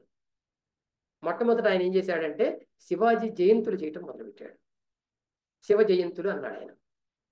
ఈ శివ జయంతుల్ని అప్పటిదాకా శివాజీని మరాఠా వీరుడుగా జ్యోతిబా ఫూలే ప్రొజెక్ట్ చేశాడు. ఒక గొప్ప వీరుడు, ఆయన ఒక త్యాగమూర్తి, మరాఠాల నాయకుడు ఆయన అని ఆయన ఒక సెక్యులర్ వ్యక్తిగా, మరాఠాల పేదల తరఫున నిలబడినటువంటి ఒక హీరోగా తయారు చేశాడు ఆయన. ఈ తిలక్ ఏం చేశాడంటే అదే హీరోయిజాన్ని తీసుకొని ఆయన జయంతుల పేరుతో ఆయన విగ్రహాలను పెట్టడం, ఆయన విగ్రహాలను పూజించడం, ఆయన విగ్రహాలను వీధుల్లో ఊరేగించడం లాంటివి కార్యక్రమాలు తీసుకొచ్చాడు. ఇది సక్సెస్ అయిన తర్వాత మళ్ళీ నవరాత్రుల్ని, గణేష్ నవరాత్రుల్ని తీసుకొచ్చాడు. ఈ గణేష్ విగ్రహాలు తయారు చేయటం, రోడ్ల మీద పెట్టడం, భక్తులందరినీ కూడాను జమ చేయటం, ఊరూరా మహారాష్ట్రలో ఊరూరా విగ్రహాలను పెట్టడం, వాటికి నిమజ్జనం చేయటం, ఇవన్నీ మొదలుపెట్టాడు. ఈ రకంగా విగ్రహారాధనని మళ్ళీ పైకి తీసుకొచ్చాడు బాలగంగాధర తిలక్. ఆ తర్వాత ఇది ఇక మళ్ళీ బ్రిటిష్ వాళ్ళ టైంలో కూడా ఇది చాలా పెరుగుతూ వచ్చింది. సరే, తిలక్ తర్వాత 1920 ప్రాంతంలో చనిపోతాడు. చనిపోయిన తర్వాత కూడా ఈ రెండు, అటు విగ్రహారాధన వ్యతిరేకులు, విగ్రహారాధనకు అనుకూలమైనటువంటి వాళ్ళు, ఈ రెండు కూడా వాళ్ళ వాళ్ళ పరిధుల్లో వాళ్ళ యొక్క ప్రయత్నాలు చేయటం ఆపలేదు. ఆఖరికి స్వాతంత్రోద్యమ నాయకుల్లో కూడా ఈ రెండు రకాల వాళ్ళు ఉండేవాళ్ళు. వివేకానందుడు లాంటి తత్వవేత్తల్లో కూడా ఈ భావన, దీని గురించి మాట్లాడటం అనేది ఉంది. వివేకానందుడు ఇప్పుడు వాళ్ళ గురువు అయినటువంటి పరమహంస విగ్రహారాధనకి సుముఖుడు, విగ్రహారాధన చేయొచ్చు అంటాడు. కాళికాదేవిని పూజించేవాడు, ఆయన పూజారి కూడా ఆలయంలో. అయితే వివేకానందుడు పరమహంస తర్వాత ట్రస్ట్కి, రామకృష్ణ ట్రస్ట్కి నాయకుడు అయిన తర్వాత ఆయన ఏమన్నాడంటే విగ్రహ పూజ అవసరమే, ఆధ్యాత్మికతలో బాల్యదశ లాంటిది విగ్రహ పూజ. కాబట్టి మొదట్లో ఆధ్యాత్మికులు వాళ్ళ అవగాహన అనేది ఒక తక్కువ స్థాయిలో ఉన్నప్పుడు విగ్రహాలు పూజించడం తప్పులేదు. కానీ ఆత్మజ్ఞానం పెరిగిన తర్వాత, దైవం పట్ల నిజమైన పరిజ్ఞానం వచ్చిన తర్వాత విగ్రహ పూజ అవసరం లేదు అన్నాడు ఆయన. ఈ రెండింటిని సమన్వయం చేయడానికి ఆయన చూశాడు. కనుక ఇవన్నీ కూడా ఈ రెండు రకాలు జరుగుతూ వచ్చినాయి. ఉదాహరణకి మహాత్మా గాంధీ ఉన్నాడు అనుకుందాం. ఈ గాంధీ ఆధ్యాత్మికవాది అని అందరికీ తెలుసు, ఎప్పుడు రామనామ జపం చేసేవాడు. సో అందువల్ల చాలామంది ఆయన్ని ఒక గొప్ప ఆధ్యాత్మిక వ్యక్తిగా భావించారు. అయితే ఆయన విగ్రహారాధనకి వ్యతిరేకి అనే విషయం చాలామంది పట్టించుకోలేదు. ఆయన జీవితంలో ఎప్పుడూ కూడా ఒక్కసారి కూడా ఒక విగ్రహాన్ని పూజించలేదు, ఒక గుడికి వెళ్ళలేదు. మళ్ళీ రామరాజ్యం కావాలన్నాడు, రామనామ జపం జపిస్తుండేవాడు. చనిపోయేటప్పుడు కూడా రామనామ జపమే చేశాడు. సో ఇక్కడ విగ్రహ పూజకి ఆయన వ్యతిరేకం చేస్తూనే మరో ప్రక్కన నిర్గుణుడైనటువంటి, నిరాకారుడైనటువంటి ఒక దేవుణ్ణి ఆయన ప్రార్థించుకున్నాడు. ఆయన రాముడని పెట్టుకున్నాడు, తన ఆధ్యాత్మికతను చాటుకున్నాడు. మరి ఇవన్నీ మనం చెప్పుకున్నాం కదా. అసలు ఈ విగ్రహ పూజలు, విగ్రహ ఆరాధనలు, లేదా మనసులో నిరాకారమైనటువంటి ఒక సర్వేశ్వరుని గురించి తలుచుకోవటాలు, ఇవన్నీ ఏమన్నా ప్రయోజనాన్ని కలిగించేవేనా అనే చర్చ పూర్వకాలం నుంచి ఉంది. ఒక విగ్రహం మీద కానీ, ఒక దైవ భావన మీద కానీ మనం ఆధారపడితే మనం పరాధీనులం అవుతాము. పరాధీన భావంతో నిండిపోతుంది మన మనస్సు. ఈ పరాధీన తత్వాన్ని మనం ఎంతకాలం అయితే ఉంచుకుంటామో అంతకాలము మనము ఉత్సాహంతో, ఉత్తేజంతో ఉండలేము. కాబట్టి వాస్తవమైనటువంటి జ్ఞానాన్ని మనం పొందాలి. ప్రకృతికి నుంచి వాస్తవ జ్ఞానాన్ని పొందాలి. ఏది చేసినా సరే స్వయం కృషితో మనం పనిచేయాలి. అప్పుడే మనం సరైన మార్గంలో వెళతామని చెప్పి వాళ్ళు చెప్పారు. సరే, ఇట్లాంటి ఆలోచనలు, ఈ రకమైన విధానం చార్వాకులు మొట్టమొదటి చెప్పారు. భౌతికవాద దృక్పథం వాళ్ళది. చార్వాకుల ప్రభావంతోనే వర్ధమాన మహావీరుడు జైనాన్ని, బుద్ధుడు బౌద్ధాన్ని ప్రచారం చేశారు. తర్వాత వాళ్ళ ప్రభావం ఉంది వీళ్ళ మీద, అది అందరికీ తెలిసిన విషయమే. సరే, వాళ్ళు కూడా అదే చెప్పారు. బుద్ధుడు వీడు కూడా విగ్రహారాధన వ్యతిరేకించారు. మన మన స్వయం శక్తిని మనం పొంది దానికి తగినటువంటి మార్గాన్ని అవలంబించాలన్నారు. అందులో బుద్ధుడు అష్టాంగ మార్గం దానికి ఒక మార్గంగా చెప్పాడు. మన వ్యక్తిత్వాన్ని డెవలప్ చేసుకోవడం ద్వారా ఏదైనా సాధించుకోవచ్చు అనడానికి. వీళ్ళు కాకుండా ఆస్తికులైనటువంటి వాళ్ళు కూడా ఇలాంటి మాటలు చెప్పారు. వాటిని ఈ మూడవ మార్గం అనుసరించిన వాళ్ళని చూద్దాం. మనకి హితోపదేశం దాదాపు 5వ శతాబ్దంలో వచ్చినటువంటి ఒక పుస్తకం సంస్కృతంలో, పంచతంత్రం. దానిలో హితోపదేశం కూడా ఒక భాగం. అందులో చెప్పింది ఏంటంటే, ఉద్యోగినం పురుషసింహం ఉపైతి లక్ష్మీ దైవేన దేయమితి కాపురుషా వదంతి దైవం నిహత్య కురు పౌరుషమాత్మశక్త్య యత్నే కృతే యది న సిద్ధ్యతి గోత్రదోష అని చెప్పారు. అంటే ఎవరైతే కష్టపడి ఒక ప్రయత్నంతో దేన్నైనా సాధించాలనుకుంటారో వాళ్ళనే లక్ష్మి వరిస్తుంది, అంటే సంపద వరిస్తుంది. దైవేన దేయమితి కాపురుషావదంతి, అంతా దేవుడే ఇస్తాడులే అనుకునేవాళ్ళు కాపురుషులు. కాపురుషులు అంటే నీచపు పురుషులు అనమాట, తక్కువ రకం మనుషులు అనమాట. కాబట్టి అంతా దేవుడే ఇస్తాడు అనుకోవటం కాపురుష లక్షణం అది. అందుకని దైవం నిహత్య కురు పౌరుషం ఆత్మశక్త్య, నీ స్వయం శక్తితో పౌరుషంతో దేవుణ్ణి తొలగించేసి ప్రయత్నించు. దేవుణ్ణి పక్కకు తోసేసి నీ ఏ ప్రయత్నమైనా కొనసాగించు. యత్నే కృతే ఇది న సిద్ధ్యతి గోత్రదోష, ప్రయత్నం చేసినా కూడా ఫలితం రాలేదనుకో అందులో తప్పేముంది, ఇంకోసారి ప్రయత్నిస్తాం అని ఆ పంచతంత్రంలో ఉన్నటువంటి ఒక శ్లోకం ఇది. అంతేకాదు స్వప్న వాసవదత్త అని భాస మహాకవి రాసినటువంటి ఒక నాటకం. అందులో ఉదయనుడు అనే మహారాజు ఉంటాడు, వాసవదత్త అనేది హీరోయిన్. ఆ నాటకం ఉంది. దాంట్లో ఒక శ్లోకం నేను అప్పట్లో చదువుకున్న రోజుల్లోనే దాన్ని గుర్తుపెట్టుకునేవాడిని. దాంట్లో ఒక శ్లోకం ఏంటంటే, కాష్టాదగ్నిర్జాయతే మధ్యమానాత్, కాష్టాద్ అగ్నిర్జాయతే మధ్యమానాత్ భూమిస్తోయం కన్యమానాత్ దదాతి సోత్సాహానాం నాస్త్యసాధ్యం నరాణం మార్గారబ్ధాః సర్వయత్నాః ఫలంతి అని చెప్పాడు ఆయన. దీనికి అర్థం చూస్తే ఎంత ప్రేరణ మనకు కలిగించేవా అనిపిస్తుంది ఈ శ్లోకాలు.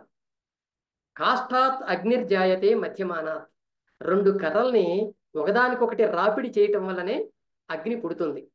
ఆ రోజుల్లో అగ్నిని పొందటానికి అనుసరించిన మార్గాలలో ఇదొకటి. ఒక కర్రని గట్టిగా రాస్తే అందులో నుంచి అగ్ని పుడుతుంది. అడవుల్లో దావానలం అలాగే పుడుతుంది కాబట్టి అది. కాబట్టి రెండు కర్రల్ని రాయటం వల్లనే, రాపిడి చేయటం వల్లనే మనకి అగ్ని పుడుతుంది. భూమి తోయం కన్యమానాత్ దదాతి, తవ్వితేనే భూమిలో నుంచి మనకి నీళ్లు వస్తున్నాయి.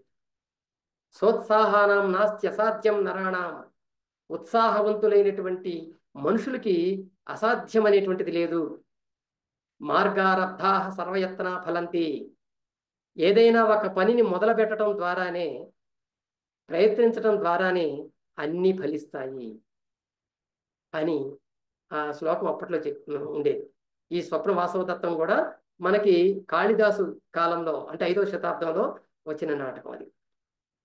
కనుక అది ఆయన చెప్పింది. షాడ్గుణ్య సముద్దేశం అని మరొక, షాడ్గుణ్య సముద్దేశ అని ఒక కావ్యం ఉండేది. అందులో నఖలు దైవమేవావలంబమానస్య కృతమప్యన్నం ముఖే ప్రవశతి, అలాంటి రెండు మూడు వాక్యాలు మనకు కనపడతాయి అందులో. నఖలు దైవమేవావలంబమానస్య, అన్నీ దేవుడి మీదే ఇస్తాడని చెప్పి దేవుడి మీదే ఆధారపడేటువంటి వాడికి అన్నం నోట్లోకి ఎలా వెళుతుంది అంటాడు. కృతమప్యన్నం ముఖే ప్రవిశతి, అది అన్నం నోట్లోకి ఎలా ప్రవేశిస్తుంది అంటాడు ఆయన. కాబట్టి నోట్లోకి అన్నం ప్రవేశించాలంటే కలుపుకోవాలి, నోట్లో పెట్టుకొని తినాలి. ఆ ప్రయత్నం చేయకపోతే దేవుడు ఎట్లా పంపిస్తాడు నీకు లోపలికి అంటాడు. నఖలు దైవమేవావలంబమానస్య ధనుః స్వయమేవ శరాన్ సంధత్తే అంటాడు. అది దైవమే ఆలంబనగా చేసుకునే వాడికి ధనుస్సు పట్టుకోగానే బాణాలు వాటంతటవే వచ్చి చేరతాయి. అక్కడికి తీయాలి కదా, తీసి అక్కడ ఎక్కువ పెట్టాలి కదా అని వాటి ఉద్దేశం. ఇలాంటివి మనకి ఆ ప్రాచీన గ్రంథాల్లో కనిపిస్తూ ఉంటాయి. పౌరుషావలంబినో అనర్థినర్థయో సందేహ నిశ్చిత ఏవ అనర్థో దైవమాత్ర పరస్య అని మరొక కవి చెప్పాడు. అంటే తన ప్రయత్నం ద్వారానే సాధించాలనుకునేటువంటి వాడికి ఒక్కొక్కసారి పనులు జరగకపోవచ్చు, అందులో సందేహం ఉండొచ్చు, అంటే జరుగుతాయో లేదో అనే సందేహం వాళ్ళకు ఉండొచ్చు. కానీ దేవుడి మీద ఆధారపడేటువంటి వాడికి మాత్రం జరగదు అనేది నిశ్చయం. ఏ పని జరగదు అనేది మాత్రం నిశ్చయం, అది మాత్రం తప్పదు అంటాడు ఆయన. ఇలా ఆనాడు ప్రాచీన కావ్యాల్లో ఈ మూడవ రకం వాళ్ళు చెప్పినటువంటి కొన్ని విషయాలు అన్నమాట. వేద ప్రామాణ్యం కస్యచిత్ కర్తృవాద స్నానే ధర్మేచ్ఛ జాతివాదావలేప సంతాపారంభ పాప హనాయ చేతి ధ్వస్త ప్రజ్ఞానాం లింగాని పంచజాడ్యే అంటాడు ధర్మకీర్తి అనేటువంటి ఒక పండితుడు. అది ధర్మకీర్తి అనేటువంటి పండితుడు ఆయన. ఆయన బుక్ ప్రమాణ వార్తికం అనేటువంటి పుస్తకంలో చెప్తాడనమాట. ఇందులో ప్రజ్ఞ లేని వాళ్ళకి, తెలివితేటలు లేని ధ్వంసమైన ధ్వస్త ప్రజ్ఞానం అంటే తెలివితేటలు నశించిన వాళ్ళు 5 పంచజాడ్యాలని పొంది ఉంటారని చెప్తాడు ఆయన. ఏమిటా జాడ్యాలంటే వేద ప్రామాణ్యం, వేదాలే అన్నిటికీ ప్రమాణం అనుకోవటం, కస్యచిత్ కర్తృవాద ఈ ప్రపంచం అంతా కూడా ఎవరితోనూ తయారైంది, ఎవరో దీనికి కర్త ఉన్నాడు అని అనుకోవటం, స్నానే ధర్మేచ్ఛ పవిత్ర స్నానాలు చేయటం వల్ల మతాన్ని కాపాడుకోవచ్చు అనుకోవటం, అంటే పుష్కరాలు ఇవన్నీ కదా ఈ పవిత్ర స్నానాలు, వీటిని చేయటం వల్ల మతాన్ని కాపాడుకోవచ్చు అనుకోవటం. తర్వాత జాతివాదావలేప కులవాదాన్ని ఒంటి కంటించుకోవటం, అలాగే సంతాపారంభ పాప హనాయ చేతి పాపాలు పోగొట్టుకోవడానికి అని చెప్పి రకరకాల పాటలు పట్టడం, అంటే ఉపవాసాలు చేయటం, కొరడాలతో కొట్టుకోవటం, ఇట్లాంటివి అనమాట. పాపాలు పోతాయని చెప్పి తనను తాను హింసించుకోవటం, ఇవన్నీ కూడా ఈ 5 కూడా తెలివితేటలు లేనటువంటి వాళ్ళు, అంటే మూర్ఖులైనటువంటి వాళ్ళు చేసే పనులు అంటాడు. ఈ విగ్రహాల యొక్క ఆరాధన చేసేవాళ్ళు, దాన్ని వ్యతిరేకించేవాళ్ళు, ఈ 2 కాకుండా 3వ రకం, ఇవేవి అక్కర్లేదు మనిషి అభివృద్ధి చెందడానికి అని ఆలోచించిన వాళ్ళు కూడా ఉన్నారు. విగ్రహాలు మనకి 4 రకాలు, 4 పదార్థాలతో తయారవుతాయి. ఒకటి మట్టి విగ్రహాలు చూస్తుంటాం, కట్టె విగ్రహాలు చెక్కతో చేసినవి చూస్తుంటాం. పూరి జగన్నాథ టెంపుల్లో ఉన్నాయి చెక్క విగ్రహాలే. అలాగే రాయితో చేసినవి చూస్తుంటాం, లోహాలతో చేసినవి చూస్తుంటాం. కాబట్టి ఈ విగ్రహాల్లో దేవుడు ఉన్నాడని చెప్పి భక్తితో అందరూ కూడా కొలుస్తూ ఉంటారు. కానీ గరుడ పురాణం ఏం చెప్పిందో తెలుసా? నకాష్టే విద్యతే దేవ నపాషాణే న మృణ్మయే భావోహి విద్యతే దేవ తస్మాత్ భావోహి కారణం అంది. అంటే నకాష్టే విద్యతే దేవ, చెక్కలో దేవుడు లేడు, నా పాషాణే రాతిలోనూ లేడు, నా మృణ్మయే మట్టిలోనూ లేడు. కాబట్టి ఇటువంటి వాటిల్లో ఎక్కడా దేవుడు దైవం అనేటువంటిది ఉండదు. మరి ఎక్కడుంటది అంటే భావేహి విద్యతో దేవ, భావంలోనే అంటే ఆలోచనలోనే దేవుడు అనేవాడు ఉంటాడు. తస్మాత్ భావోహి కారణం, అందువలన భావమే మనసే దేవుడు ఉండటానికి కారణం అంటాడు ఆయన. కాబట్టి నువ్వు దేవుణ్ణి తొలగించాలనుకుంటే మనసులో నుంచి దాన్ని తొలగించాలి, అంతే సింపుల్. ఈ రకమైనటువంటి వాదనలు చేసిన వాళ్ళు పూర్వం నుంచి మనకున్నారు. మన గురజాడ అప్పారావు ఆధునిక కవి కదా, ఆయన కూడా చిన్నప్పుడు విగ్రహాలు ఆరాధన చేసిన వాడే, భక్తితో పూజలు చేసిన వాడే, ఆయనకి అవన్నీ ఉన్నాయి. కానీ ఈ జ్ఞానం పెరిగిన తర్వాత, చివరి దశకు వచ్చిన తర్వాత, 1910 తర్వాత ఆయనలో చాలా మార్పులు వచ్చినాయి ఆలోచనల్లో. ఆయన కూడా చివరికి ఏమన్నాడంటే, మనిషి చేసిన రాయి రప్పకు మహిమ గలదని సాగి మొక్కుతూ, మనిషి చేసిన రాయి రప్పకు మహిమ గలదని సాగి మొక్కుతూ, మనుషులంటే రాయి రప్పల కన్నా కనిష్టంగాను చూస్తావేళ బేల అంటాడు. బేల అంటే అమాయకుడా అని అర్థం. కాబట్టి మనిషి తయారు చేసిన రాళ్లకి మొక్కి మహిమ ఉందని చెప్పి మొక్కుతుంటావు, కానీ ఆ తోటి మనుషుల్ని రాయి రప్పల కన్నా తక్కువగా చూస్తావు ఎందుకయ్యా అమాయకుడా అంటాడు. వీళ్ళు గొప్పవాళ్ళు, వీళ్ళు ప్రాణం ఉన్నటువంటి వాళ్ళు, ఆ రాయి రప్పలకి ప్రాణం ఎక్కడుంది, వాటికి ఎందుకు గొప్పతనం ఇస్తున్నావు నువ్వు అని చాలా చక్కగా చెప్తాడు ఆయన. కాబట్టి ఈ సారాంశం ఏంటంటే, మనకి ఈ విగ్రహారాధనలు అనేటువంటివి అవి వచ్చిన క్రమాన్ని కనుక ఒకసారి పరిశీలించినట్లయితే, ప్రస్తుతానికి మన ఇండియా వరకు చూసుకుందాం, ఇతర దేశాల్లో కూడా దీన్ని వర్తింపజేయొచ్చు, కానీ మనం ఇండియాకి చూసుకుందాం. చూసుకున్నప్పుడు కొంతమంది ఒక ఉపాధి కోసం దీన్ని ఏర్పాటు చేసుకొని ఉంటారు, విగ్రహారాధనని. ఇప్పటికీ కూడా దాన్నే కొనసాగిస్తున్నారు, ఎందుకంటే చాలా పాపులర్ అయింది అది. ఈవేళ విగ్రహారాధన అవసరం లేదు అని చెప్పేవాళ్ళు మనకు కనిపించరు, దాదాపు కనిపించరు. నిర్గుణ భక్తి అంటారు దాన్ని. ఆ నిర్గుణ భక్తితో ఉన్నటువంటి వాళ్ళు కనిపించరు. విగ్రహాలను లేకపోతే దేవుళ్ళకి సంబంధించినటువంటి వస్తువులను ఏవో ఒకటి పెట్టుకొని పూజ చేసేటువంటి వాళ్ళు మనకు కనిపిస్తుంటారు. కనుక ఆ విగ్రహాల వ్యతిరేకవాదం అనేటువంటిది ఈ రోజుల్లో మనకు కనపడకుండా పోతుంది. ఈ విగ్రహాల భక్తి పూజలు ఎక్కువైపోయి ఉచితానుచితాలు కూడా మర్చిపోయి చివరికి ప్రకృతిని కూడా మనం నాశనం చేసేటువంటి స్థాయికి ఈ విగ్రహ పూజలు వెళ్ళిపోతున్నాయి. ముందు ముందు ఇవి ఇంకా ఏ పరిస్థితి దారితీస్తాయో. ప్రభుత్వాలు కూడా వీటిని ప్రోత్సహిస్తున్నాయి. ఇప్పుడు వాళ్లే స్వయంగా వెళ్ళి విగ్రహ పూజల్ని పెంచుతున్నారు. ఈ ఉత్సవాల సమయంలో వాళ్ళు వెళ్ళటం వల్ల ఇంకా కొత్త జనం వెళ్ళి, ఎక్కువ మంది జనం వెళ్ళి దానికి మద్దతు ఇస్తున్నారు, వాళ్ళు భాగస్వాములు అవుతున్నారు. కాబట్టి అసలైన జ్ఞానం అనేటువంటిది వాళ్ళు పొందలేకపోతున్నారు అనేది మనం చూస్తున్నాం.